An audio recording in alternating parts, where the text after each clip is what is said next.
2019 is going to be a huge year for video on social media. Over the past few years, we've seen the increase of video being rolled out across all the social media platforms. We saw both Facebook and Instagram provide new features to their users, including premiere videos, live streaming, and even IGTV or Instagram TV, which offers a new way of distributing your videos in a portrait format, and it allows you to get access to a whole new audience. So there's no doubt we're going to see this trend continue in 2019.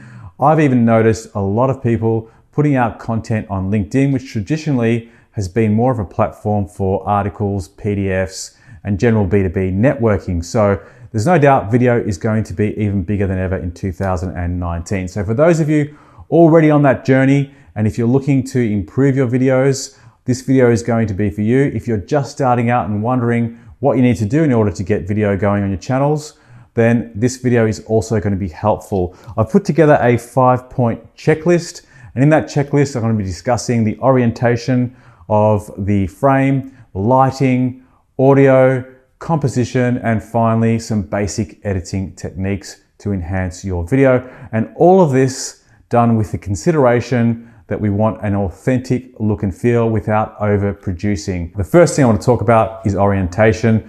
I see a lot of people naturally gravitating towards the portrait mode. Now this can be great for a visual selfie, a photo, but when you're working with video, if you go to portrait mode, you quite often limit the amount of background that you can bring into the scene, which can really add a greater point of interest and give you more context when you're shooting a video. The other thing about portrait mode is that when it's being published on certain platforms, such as YouTube and Facebook, I think even LinkedIn, you'll probably get some black crop bars to accommodate for the fact that you're shooting in portrait mode, because these platforms publish everything in the horizontal format. So have a think about whether you want to shoot portrait or horizontal when you're shooting your video up front before you begin. The next thing that's really important is lighting.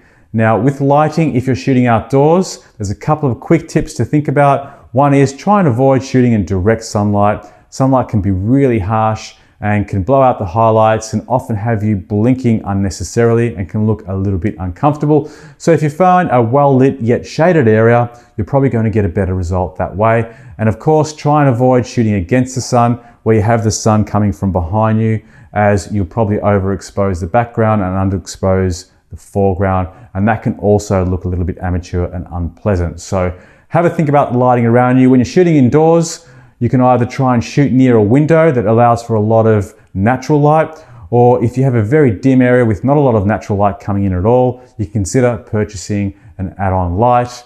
You can get an LED light bank for anywhere $100 to $200. They're very cheap now. So adding on a basic light source can really do a lot to up the quality of your video. The next thing to consider, and this is probably equally important to the previous two steps, is the audio. Despite the fact that you have great audio quality coming out of your latest iPhone, or whether you're using a brand new DSLR or mirrorless camera, you have to consider that there's often a lot of environmental noise, and you also have things like room echo to deal with. So it can be worthwhile investing in a microphone. They're not too expensive and they can really go a long way into improving the audio quality of your production. For example, in the space that I'm working in now, it's quite an open space with hard floors and there's not much to absorb the echo. So it's a very echoey space. If I was to record this with a natural camera audio, it would sound very muddy and unclear. So I choose to use a lapel microphone. These lapel microphones set you back anywhere from $30 to $70. They're not very expensive. They come with all different fittings that go directly into an iPhone, a 3.5 stereo jack for older phones. And also, if you choose, you can record them directly into an external audio recorder, which you can then sync up in post-production later. Now that's probably a little bit more advanced, and I've produced videos specifically on this topic, and I'll put a link to it in this video. You can go and check these videos out if you are interested in going one step further with your audio. But certainly at the very least, if you get a basic lapel microphone and plug it into your phone or camera, you're going to get a much better audio quality all round. Now, the next thing I want to talk about is composition. The first thing I've noticed when I've seen the vlog style videos come out is that most people do what's convenient and easy, and they simply hold their phone up like that, pointing up under their face. That can be really unflattering, and also it can be in your face, so to speak. So people are basically not thinking about allowing some background elements to come into the frame and provide a much more interesting and appealing scene for your viewer to consume. So having a little bit of fun with it, thinking about a creative way to set up your camera. You will need to get a tripod if you're going to do this, so you can set your camera further back. It could be a full-size tripod or a tabletop tripod.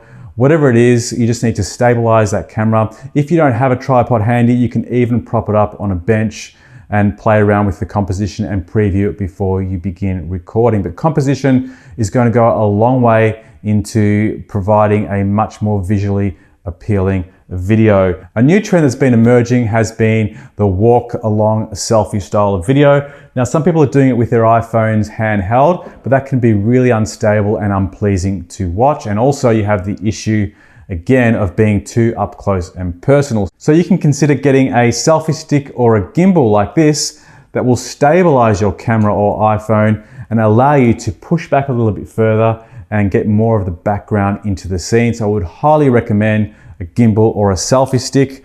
And again, very easy, cheap component to add on. A selfie stick might cost you $30 and a gimbal like this could be $300 or $400. And that will go a long way into, once again, upping the production quality of your video. The next thing to look at is editing. Once you've finished your masterpiece, don't just publish it as is. Have a think about cutting out the ums and ahs, maybe chopping in between scenes a little bit, making it more concise, making it easier for your viewers to consume, and generally improving the overall look of the video. You can also sweeten the audio, make the voice stand out further, add a little bit of background music, add some title overlays, and all this can be done very easily now with some free software such as iMovie on the iPhone or iPad.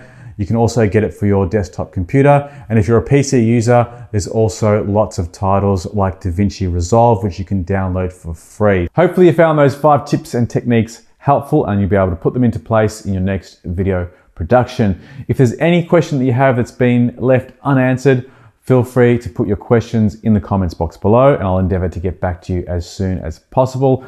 Keep in mind this video is produced as an overview of all of those principles, and I have produced much more detailed technical content on each of those topics on my channel. So go ahead and browse through all the other videos and you'll find a lot more content in relation to producing better video. Also, if you do have any suggestions for up and coming videos, any comments whatsoever, once again, feel free to put them in the comments box below. And don't forget to subscribe and hit the notification bell so you'll be notified of up and coming video releases. See you on the next one. Bye for now.